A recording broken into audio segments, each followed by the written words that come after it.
This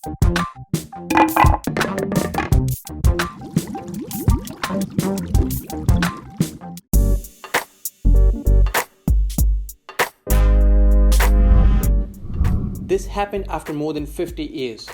Pakistan submitted an informal request on Wednesday, which was further backed by the Chinese diplomat. Even though a strong resistance was shown by the French team, a meeting was scheduled for Friday.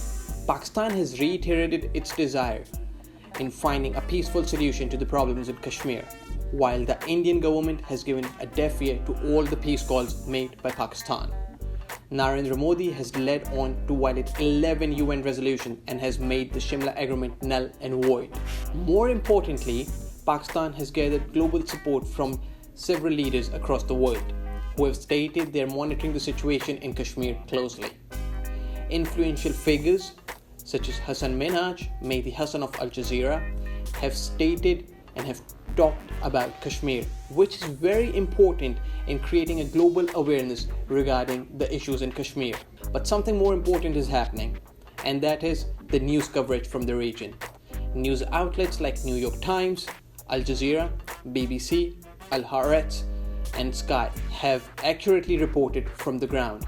This is very important in suppressing the fake news peddled in by the Indian media, which is further propagated by the Indian government, which is quite similar to what happens in Syria with the Assad regime, who tries to portray everything is normal when we know it is not.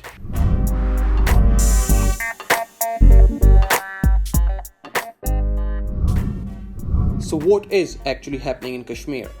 The news emerging from the valley is obviously very depressing. It has been reported that more than 500 people have been detained so far and are kept in makeshift prison cells. There have been several deaths.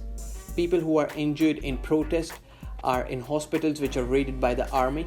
People suffering from various sicknesses and ailments are unable to go to the hospitals due to the curfew imposed by the Indian military. Furthermore, homes, stores, pharmacies are out of food supplies, baby food, and medicines. People living in rural areas are suffering even more. People are out of work. But a major human rights violation in the region is the suspension of communication and internet. Let's look deeper into this. India's government obsession with suspending internet is quite severe. Last year alone, the Indian government suspended internet on 134 occasions in the country, compared to 12 in Pakistan. The Indian government believes it is a vital step in maintaining peace and tranquility. This year, it has suspended internet and communications in the Jammu and Kashmir region around 54 times. The fascism agenda is unlike anything we've seen in the recent times. And I would conclude using the quote of Ramachandra Guhu from the Washington Post.